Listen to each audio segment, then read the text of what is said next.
Assalamualaikum warahmatullahi wabarakatuh.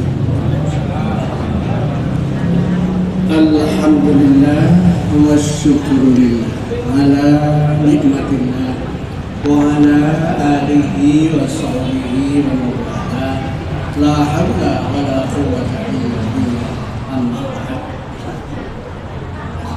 Ibu-ibu, bapak-bapak, sesepuh-sepuh, utamanya ketua pengurus takmir beserta yayasan masjid dan raya, pembawa acara semua, kalau saya sebut nanti malah pasti jatuh. Alhamdulillah habis makan soto dan benar-benar gobyos. Ini saja belum cuman kecap sama sambal, kecap sama sambal lebih gobyos lagi, malah kedangi bareng ramai. Tapi ya enggak kelasnya dewi-dewi jadi sekedar intermezzo saja. Oh lah, betul tenang. Ya orang Arab pun ini gitu ya, tidak itu masuk ke Ramadan. Monggo sana saya.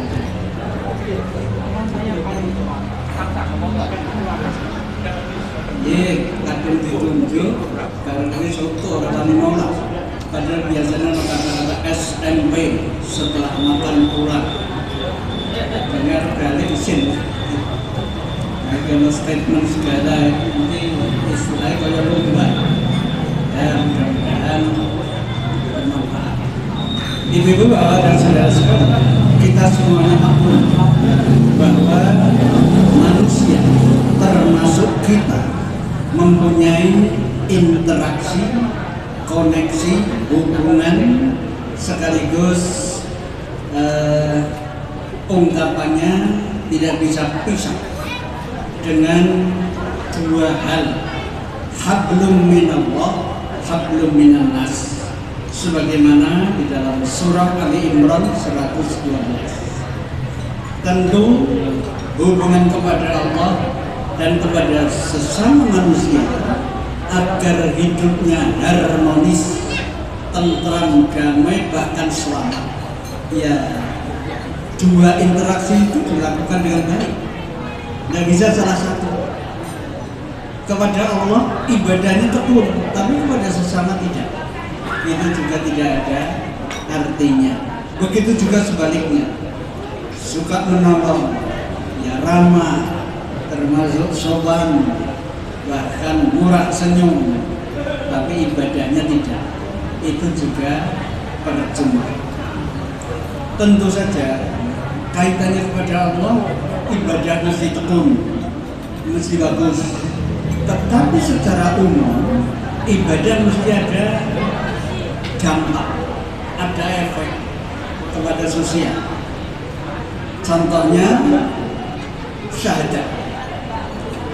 Orang membaca dua kalimat syahadat, salah satu ciri orang yang beriman.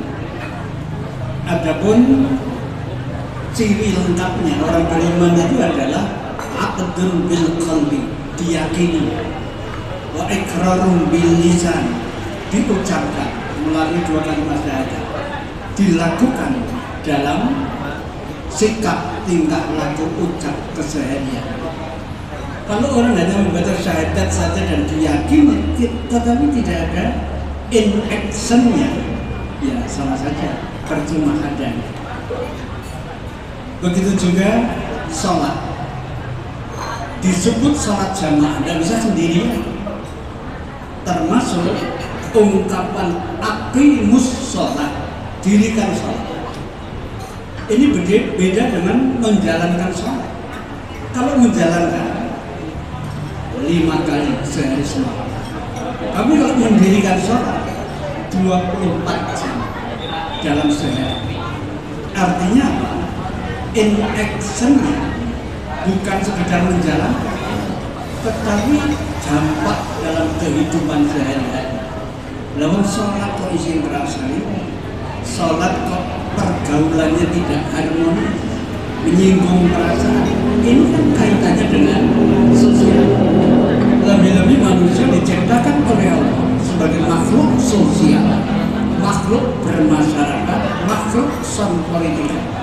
tidak bisa hidup sendiri. Orang kaya bisa mengatakan, aku butuh uang ini, sandang pangan papan cukup. Sekarang dia sah bilang begitu, tapi berasnya habis, butuh orang lain, utusan pembantu dan seterusnya. Kalau sebutan take and give, utang piutang, saling tolong, saling bantu, melibatkan orang lain. Bagaimana dikatakan mendirikan sholat kalau ternyata tidak ada komunikasi kepada yang lain? Begitu juga puasa. Tujuan puasa tadi sudah disampaikan oleh Ketua, la'allakum tattaqun, agar supaya kalian takwa. Takwa ini kan tidak hanya ungkapan, realisasinya dalam kehidupan. Kalau arti sederhana ya taat, tunduk dan takwa. Tapi di dalam kehidupan diterapkan dengan masyarakat. Itulah akhirnya timbul dalam pergaulan. Di dalam pergaulan itu ada jual beli, utang piutang, termasuk juga saling memberi dan menerima. Nah, di dalam pergaulan itu ada salah, ada khilaf, ada keliru, juga ada benarnya.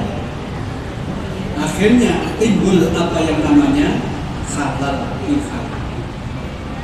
Ini ada sejarahnya, tidak saya sampaikan, kita 5 menit. Hanya ada satu cerita pendek saja. Saya membaca buku cerita 31 cerita atau kisah dikumpulkan oleh Ar-Razi. Salah satu diantaranya seorang ahli ibadah atau abid. Ahli ibadah itu beda dengan ahli